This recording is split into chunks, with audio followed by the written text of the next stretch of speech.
ketika seorang mati dan orang itu orang beriman, dia akan dituntun oleh para malaikat menuju ke apa yang disebut sebagai pangkuan Abraham. Kita baca di sini, ya.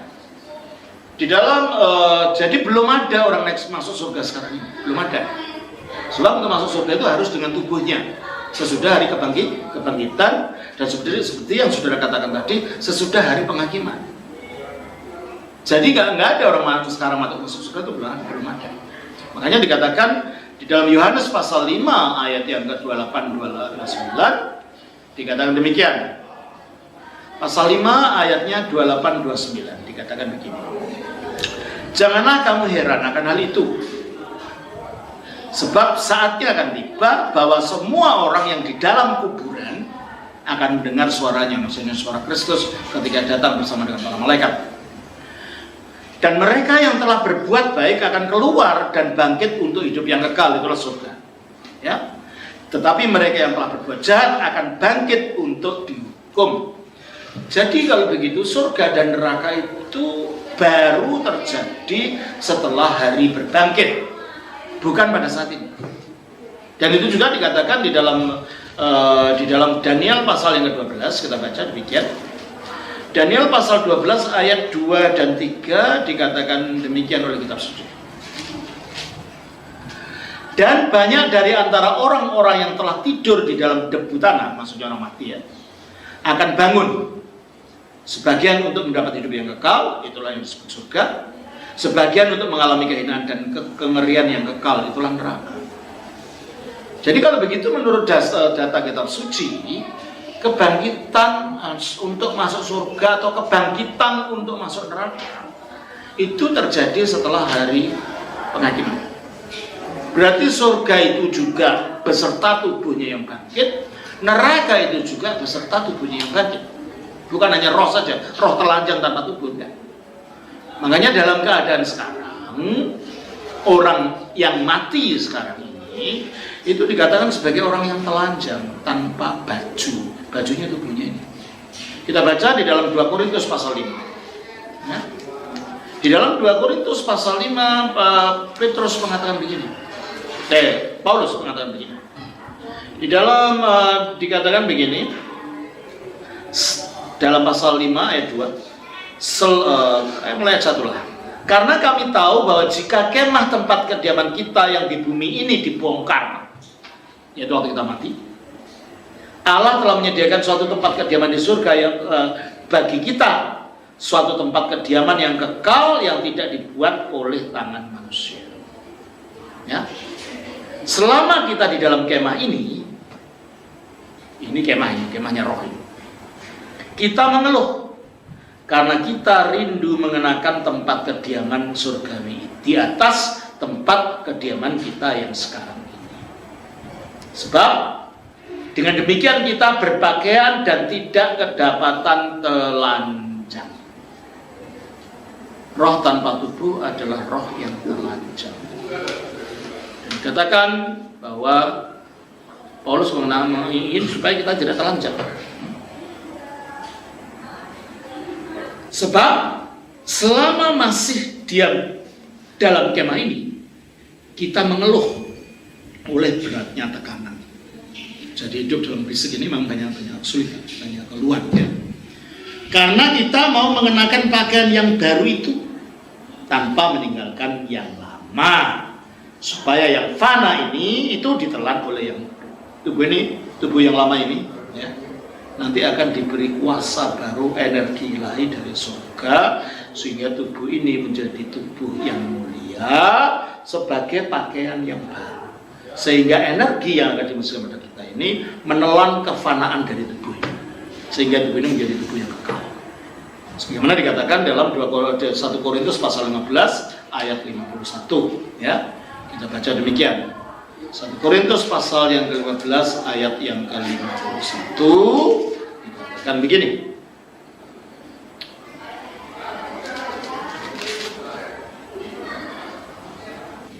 Sesungguhnya aku menyatakan kepadamu suatu rahasia. Apa rahasianya? Kita tidak akan mati semua. Jadi nggak ada orang mati. Mati dan sementara ini. Tetapi kita semuanya akan diubah. Kapan? Dalam sekejap mata. Pada waktu bunyi nafiri yang terakhir. Itu hari penghakiman. Sebab nafiri akan berbunyi dan orang-orang mati akan dibangkitkan dalam keadaan yang tidak dapat binasa dan kita semua akan diubah. Karena yang dapat binasa ini harus mengenakan yang tidak dapat binasa, itu energi ilahi tadi. Dan yang dapat mati ini harus mengenakan yang tidak dapat mati. Jadi kalau begitu, dalam ajaran Injil tidak ada roh telanjang masuk surga. Masuk surga itu sesudah kebangkitan dengan tubuhnya, sehingga tidak dikatakan roh telanjang, tetapi sudah tubuh yang mulia kalau orang itu diselamatkan. Tetapi juga dibangkitkan untuk masuk pada kengerian kekal tadi. Karena Alkitab mengatakan di dalam Matius pasal 10 ayat 28. Ya. Matius pasal 10 ayat yang ke-28 dikatakan oleh kitab suci demikian. Matius 10 ayat yang ke-28. Itulah sebabnya mengapa firman jadi manusia. Untuk menunjukkan keselamatan itu menyangkut tubuh. Kenapa keselamatan membutuhkan firman-Nya Allah harus turun jadi manusia? Karena yang manusia supaya menjadi seperti dia. Yang tubuh ini supaya ikut dalam kodrat ilah. Ya. Nah, dikatakan dalam Matius 10 ayat 28 dikatakan begini. Dan janganlah kamu takut kepada mereka yang dapat membunuh tubuh, tetapi yang tidak berkuasa membunuh jiwa. Takutlah terutama kepada Dia yang berkuasa membinasakan baik jiwa maupun tubuh dalam neraka. Jadi menurut ayat ini, baik jiwa maupun tubuh dalam neraka. Nah, pertanyaannya sekarang, bagaimana keadaan orang mati sekarang? Kalau orang itu orang percaya. Percaya sungguh ya. Percaya pada iman yang benar gitu ya. Dikatakan dalam Lukas pasal yang ke-16. Lukas pasal yang ke-16 ayatnya yang ke-22. Mulailah ayat 19 ya. Kita baca mulai dari ayat yang ke-19 yang bunyinya demikian. Ya. Ada seorang kaya yang selalu berpakaian jubah ungu dan kain halus, dan ia setiap hari bersukacita dengan kemewahan. Ini orang sangat duniawi sekali, hidupnya penuh dengan kemewahan dunia. Tetapi dia tidak punya nama, namanya tidak ada. Padahal kalau orang mau diselamatkan, namanya tercatat dalam kitab kehidupan.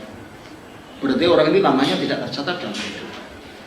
Dalam kitab Wahyu pasal 20 ayat 15. Wahyu pasal 20 ayat 15 mengatakan demikian.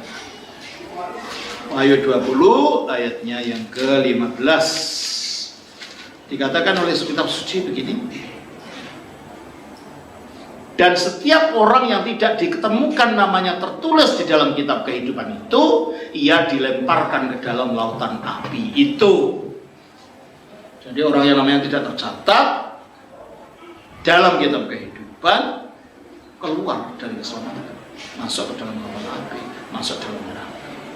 Itulah sebabnya kalau dalam gereja ortodoks, ketika orang dibaptis, sebelum yang lain-lain, ketika dia mulai masuk ke dalam pintu gereja, Romo menembangkan tangan, mendoakan supaya nama orang ini dicatat dalam kitab kehidupan. Dan orang yang percaya pada Kristus itulah yang namanya tercatat dalam kitab kehidupan itu. Karena itu dikatakan dalam Lukas 10 ayat 20. Di dalam Lukas 10 ayat 20, ketika para rasul selesai melaksanakan tugasnya mengusir setan-setan, lalu mengatakan kepada Kristus bahwa setan-setan juga kalah, maka mereka lalu Yesus mengatakan, namun demikian janganlah kamu bersukacita karena roh-roh itu takluk kepadamu, tetapi bersukacitalah karena namamu ada terdaftar di surga. Ya, kalau namanya terdaftar di surga, berarti ada namanya. Orang kaya ini namanya tidak ada namanya, berarti orang ini tidak tercatat dalam kitab kehidupan, berarti orang ini orang yang akan tidak selamat, gambaran dari orang yang tidak selamat. Beda dengan satunya, dalam Lukas 16 ayat 20. Dan ada seorang pengemis bernama Lazarus, lainnya ada namanya. Berarti namanya tertulis dalam kitab hidup, dan namanya itu sendiri membuktikan dia orang beriman. Lazarus itu bentuk bahasa Yunani dari kata Lazar, bahasa Ibrani. Lazar itu kependekan dari kata Eliazar. Eli itu artinya Allahku, Azar adalah penolong. Eliazar artinya Allahku adalah penolong. Berarti nama ini merupakan simbol daripada keyakinan orang ini yang menjadikan Allah penolongnya. Ini adalah orang beriman berarti. Nah, mengapa orang beriman ini digambarkan sebagai pengemis? Ya, karena keselamatan itu bukan dari perbuatan kita, kan? Kita itu hanya mengemis pada belas kasihan Allah, itu gambarannya.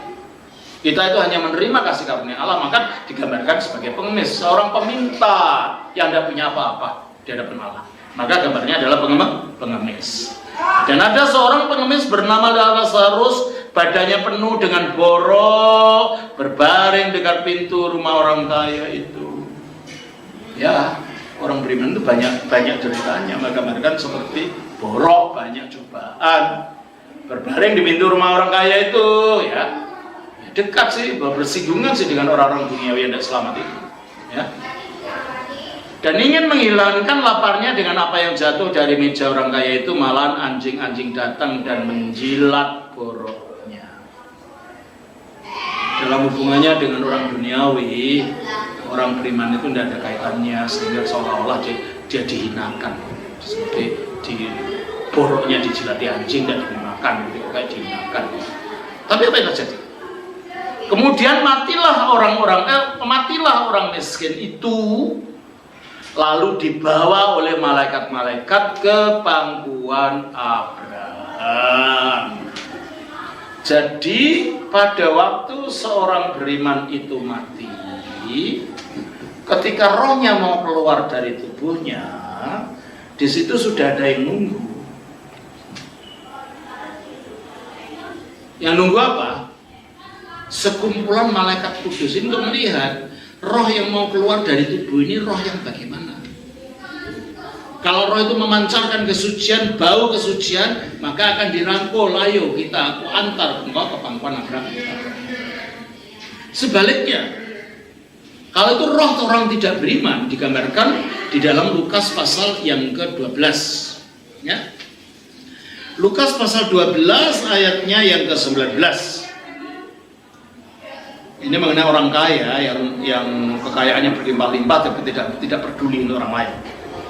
Ya. Ayat 17. Ayah bertanya dalam hatinya, apakah yang harus aku berbuat, sebab aku tidak punya tempat di mana aku dapat menyimpan hasil tanahku.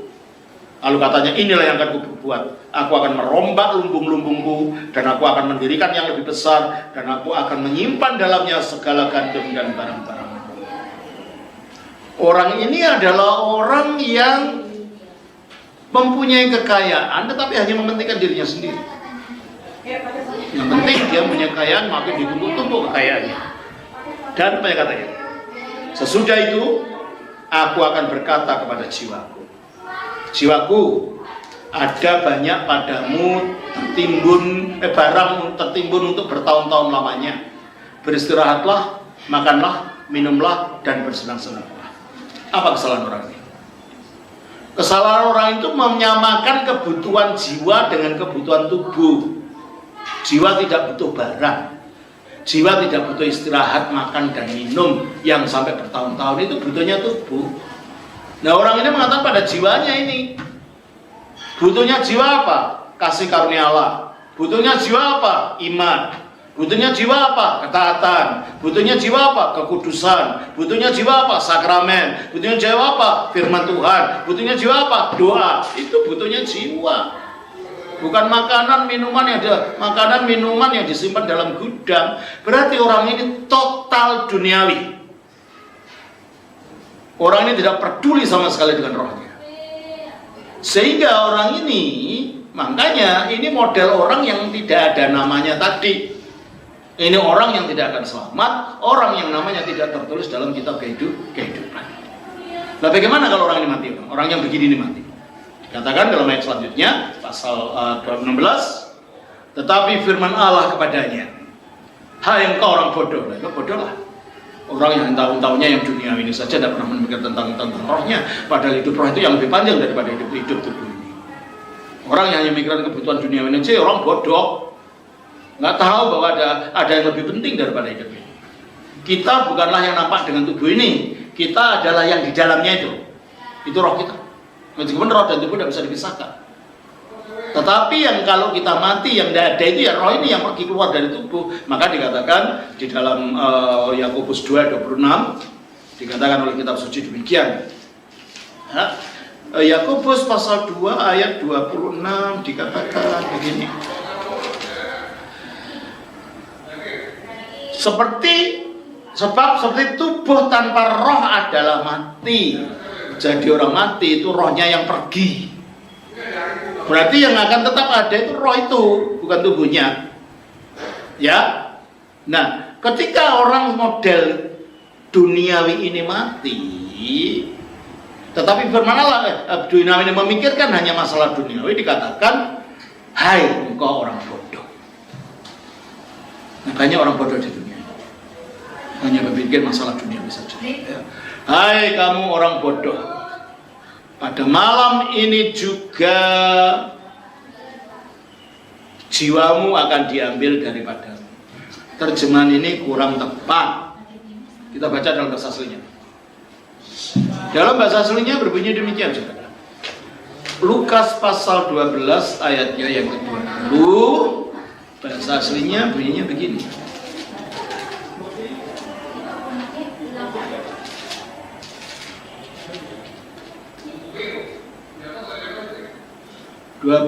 Ayat 20.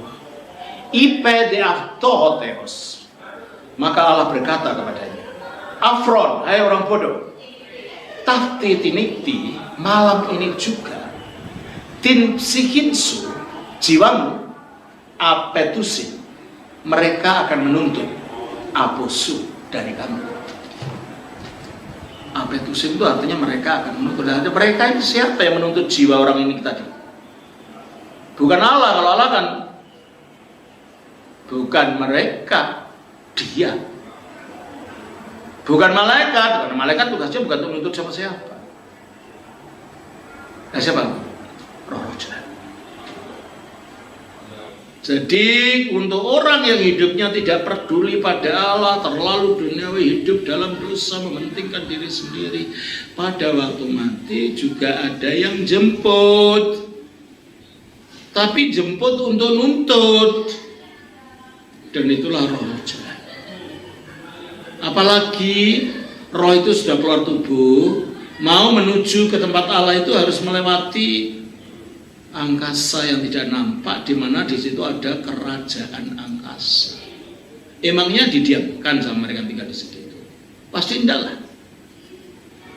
Oleh karena itu roh-roh yang meninggalkan tubuh, coba kita baca di dalam Efesus pasal yang kedua. Ya. Efesus yang kedua 2. Kamu hidup di dalamnya karena kamu mengikuti jalan dunia ini, karena kamu mentaati penguasa kerajaan angkasa. Jadi di angkasa yang tidak kelihatan mata ini ada kerajaan dan ada penguasanya. Itulah iblis. Dan ada menteri-menteri di bawahnya. Ada prajurit-prajuritnya. Kita baca Efesus 6 ayat 12. Dikatakan begini.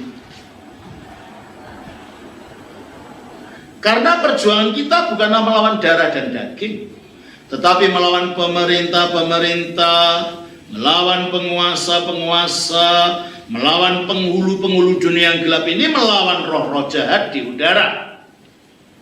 Jadi di angkasa yang tidak kelihatan mata itu, angkasa yang dimensinya dimensi non fisik, itu ada kerajaan. Dan ada rajanya, ada penguasanya, yaitu iblis, yang juga disebut sebagai Beelzebul. Beelzebul itu artinya penguasa kotoran manusia. Maksudnya penguasa kotoran. BL itu Tuhan, Zebul itu maaf, kasar ya, maaf, TAI, tahi. Itu artinya. Beelzebul itu artinya penguasanya tai. Mengapa begitu? Nah, itu kan barang kotoran, barang bau. Iblis itu selalu menuntut manusia untuk pada yang kotor-kotor itu. Itulah sebabnya pengikutnya disebut roh-roh najis, karena menuntun kepada kenajisan. Nah, ketika roh orang mati yang tidak percaya ini keluar dari tubuhnya, karena pada waktu hidupnya sudah mentaati penguasa kerajaan angkasa ini, kita kalau ketika dia keluar pastilah ini temanku, kan gitu. Kamu sama dengan saya, maka akan diseret ke tempatnya dia. Di mana tempatnya? Itulah yang disebut Tartarus. Karena penghulu malaikat yang sering sebutannya disebut Lucifer, meskipun itu bukan namanya sebenarnya. Lucifer itu adalah sifatnya. Luciferus. Luci itu adalah lux, dari kata lux bahasa Latin artinya terang. Verus itu penyandang. Kalau bahasa Yunaninya Eophoros, penyandang terang, atau kalau terjemahan bahasa Indonesianya disebut putra fajar di dalam Yesaya 14 ayat 12. Ya, itu mempengaruhi sepertiga dari jumlah malaikat yang asli. Dan mereka ini, malaikat-malaikat yang lain ini, itulah yang nanti disebut pemerintah, penguasa, penghulu-penghulu dunia gelap itu, dan roh-roh yang lain ini. Ya, inilah roh-roh jahat. Jadi ajaran kita mengatakan memang ada dunia yang tidak nampak, itu ada. Dalam pengakuan iman gereja Ortodoks mengatakan, aku percaya pada satu Allah, Sang Bapa yang Maha Kuasa, pencipta langit dan bumi, dan segala sesuatu yang kelihatan maupun yang tidak kelihatan. Berarti ada makhluk yang tidak kelihatan itu. Ajaran Kristen percaya ada makhluk gaib, itu ada. Dan itu dikatakan oleh Alkitab. Coba kita baca dalam Kolose pasal 1 ayat yang ke-16. Ya. Kolose 1 ayat 16. Karena di dalam Dialah, maksudnya dalam Kristus, telah diciptakan segala sesuatu yang ada di surga dan yang ada di bumi, yang kelihatan dan yang tidak kelihatan. Jadi makhluk yang tidak kasat mata, atau dalam bahasa Sanskertanya makhluk niskala, kalau bahasa Arabnya makhluk gaib, itu ada. Itu ajaran kitab suci. Dan makhluk gaib ini adalah malaikat-malaikat yang telah jatuh tadi, yang menuntun manusia kepada kekotoran, yang mendiami udara atau angkasa, dimensi yang tidak nampak, dimensi yang gaib tadi. Nah, kalau orang mati mau menuju ke tempat yang dituju, pastilah melewati tempat itu. Nah, disitulah roh-roh jahat itu, kalau dia hidupnya sudah mentaati penguasa kerajaan angkasa, akan diklaim kamu milik saya. Sehingga akhirnya akan dibawa ke tempatnya dia, yang namanya Tartarus. Bagaimana kita tahu Tartarus itu? Kita baca di dalam Yudas 1 ayat 6. Ya. Yudas 1 ayat 6 dikatakan begini, saudara. Ya. Yudas 1 ayat 6 mengatakan begini. Dan bahwa ia menahan malaikat-malaikat yang tidak taat. Siapa ini? Pengikut-pengikut Lucifer itu. Dan pada batas-batas kekuasaan mereka karena memberontak kepada Allah. Tetapi yang meninggalkan tempat kediaman mereka, kediaman di mana? Di surga sana, mengikut Lucifer, dengan belenggu abadi dalam dunia kekelaman. Akhirnya dia diikat di dalam status kekelaman sampai penghakiman pada akhir besar. Jadi mereka disimpan. Jadi penghakiman belum ada ini ya. Mereka menunggu. Mereka diikat dalam keberadaan gelap ini. Dan ini paralelnya kita baca di dalam 2 Petrus 2 ayat 4. Kita baca begini, 2 Petrus pasal 2 ayatnya yang keempat, dikatakan oleh kitab suci demikian.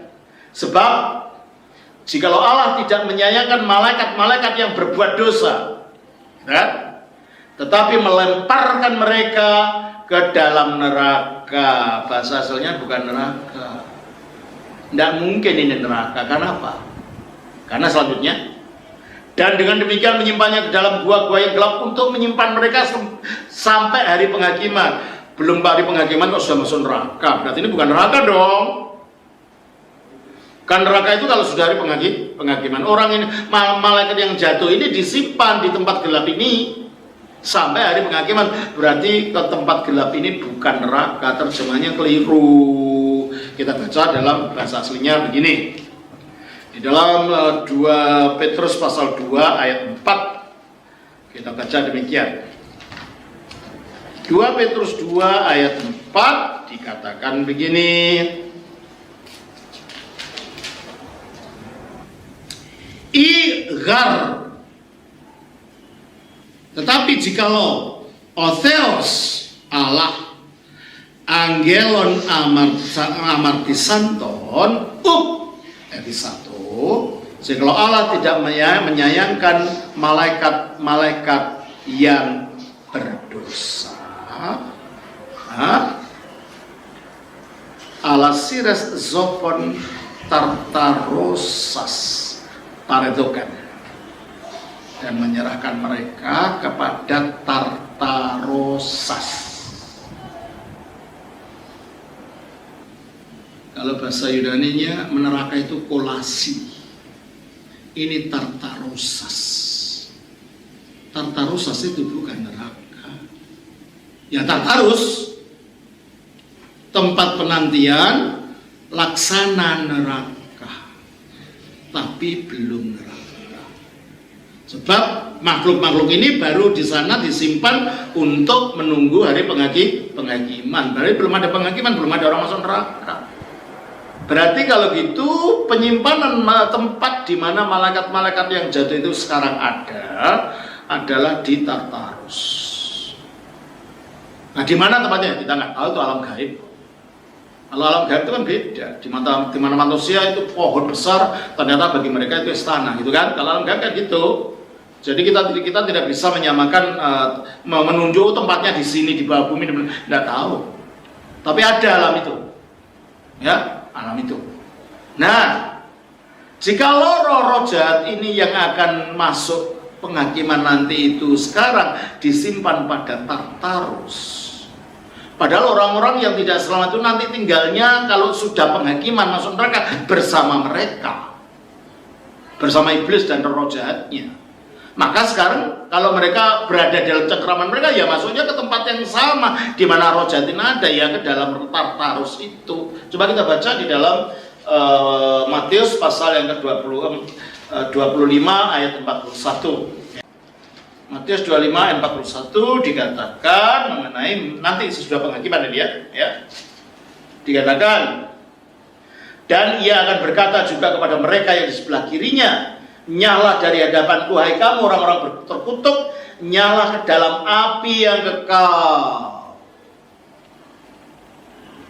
yang telah sedia untuk siapa? Untuk iblis dan malaikat-malaikatnya. Jadi neraka itu tidak diciptakan untuk manusia, tetapi untuk iblis dan malaikat-malaikatnya dan manusia yang mengikut jalannya mereka. Nah, kalau akhir daripada manusia menyurut jalan mereka itu adalah tempatnya di api kekal ini nanti, berarti sekarang ketika mereka direbut, dituntut oleh roh-roh ini, ya ikut masuk ke tempat mereka ini, yaitu ke Tartarus, alam laksana neraka, tapi belum neraka, karena neraka itu menunggu kebangkitan, menunggu pengadilan. Jadi ini alam penantian namanya, Tartarus. Itulah sebabnya ketika orang kaya dalam Lukas 16 tadi mati, apa yang terjadi? Kita baca dalam Lukas pasal 16 ayatnya yang ke Lukas pasal 16 ayatnya yang ke-23. Orang kaya itu juga mati lalu dikubur tubuhnya, dan sementara ia menderita sengsara di alam maut. Alam maut itu ada dua sisi. Alam maut tempat di mana orang yang akan diselamatkan itu tinggal, itulah disebut pangku Abraham. Alamau, di mana orang yang dituntut oleh roh jahat ini, itulah namanya Tartarus. Dikatakan dalam ayat ketiga ini, orang kaya itu juga mati lalu dikubur, dan sementara ia menderita sengsara di alam maut, ia memandang ke atas, dan dari jauh dilihatnya Abraham dan Lazarus duduk di pangkuannya. Dan kelihatannya, ya, Firdaus ini, pangkuan Abraham ini kayak gunung tinggi, dan yang Tartarus kayak di jurang rawa. Ya, kenapa?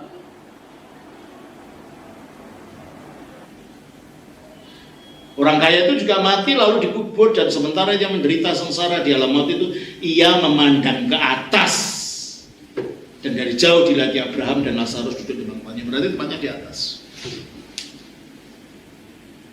Nah, pangkuan Abraham ini apa? Pangkuan Abraham itu Firdaus. Kok tahu? Baca Lukas 24. Di dalam Lukas 24 ayatnya yang ke 24 ayatnya 23. 23 ayatnya yang ke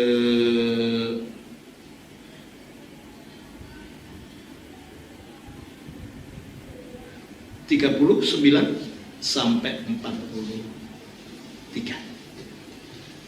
Seorang dari penjahat yang digantung itu mengujar dia, katanya, bukankah engkau adalah Kristus? Selamatkan dirimu dan kami.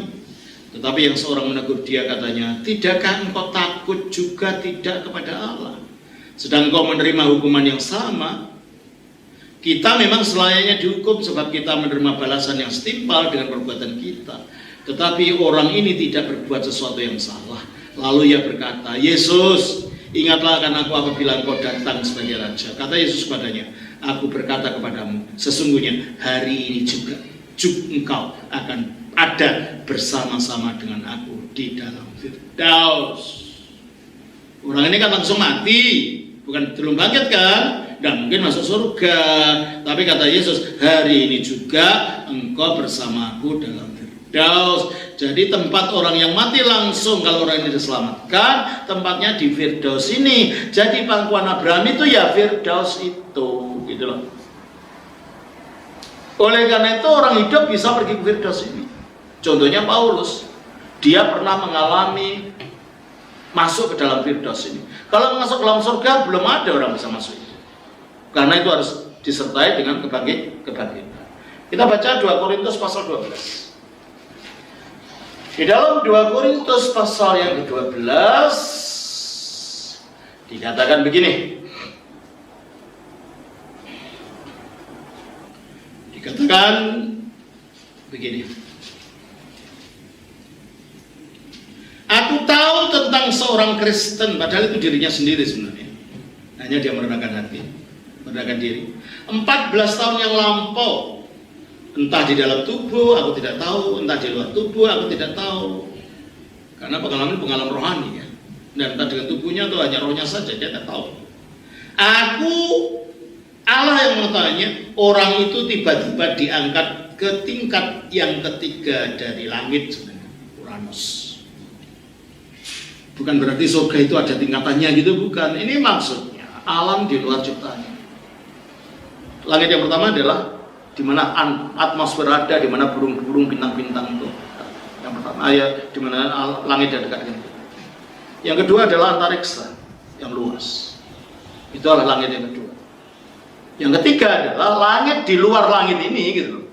Langit yang mengatasi segala langit adalah di luar alam ciptaan. Itulah tempat di mana para malaikat ada, yang sudah bukan jangkauan alam ciptaan lagi. Itulah langit ketiga.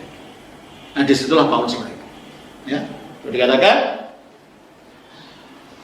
aku juga tahu tentang orang itu, entah di dalam tubuh, entah di dalam luar tubuh, aku tidak tahu, Allah yang mengetahui. Ia tiba-tiba diangkat ke Firdaus, bukan ke surga, ke Firdaus, tempat yang sama si pencuri yang diselamatkan dengan Kristus. Dalam Firdaus inilah tempat yang sama yang disebut pangkuan Abraham, di mana Lazarus pergi. Jadi kalau begitu, untuk orang yang mati dan orang itu beriman pada Kristus dan akan diselamatkan seperti Lazarus, mereka akan dibawa ke Firdaus ini, ke pangkuan Abraham, menunggu sampai nanti hari kebangkitan, di mana tubuhnya dibangkitkan, mereka akan dimasukkan nanti ke dalam negeri. Untuk orang yang tidak selamat, orang yang tidak percaya kepada Kristus, kalau mati, mereka akan direbut dituntut oleh roh-roh jahat ini. Dan akhirnya dibawa ke tempatnya di mana dia ada itu Tartarus, sehingga mereka mengalami derita di sana sebelum mengalami derita dalam neraka.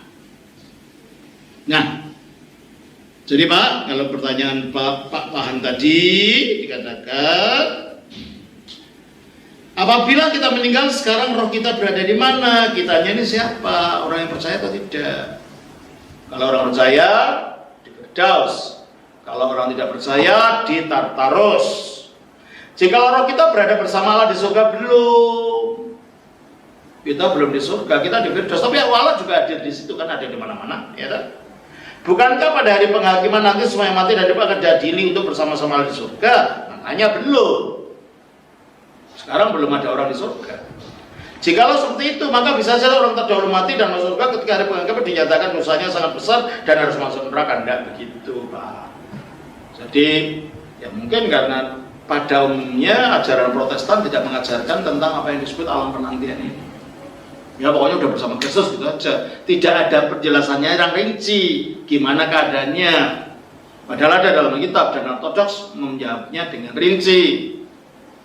Mati itu kalau kita tidak beriman, kita masuk ke dalam Tartarus tadi bersama roh-roh jahat penderita karena dianiaya oleh mereka. Dan untuk orang yang hidup benar nanti akan bersama para malaikat di Firdaus. Ibrani pasal 12 ayat 22. Di dalam Ibrani pasal 12 ayat 22 dikatakan demikian. Ibrani pasal 12 ayat yang ke-22.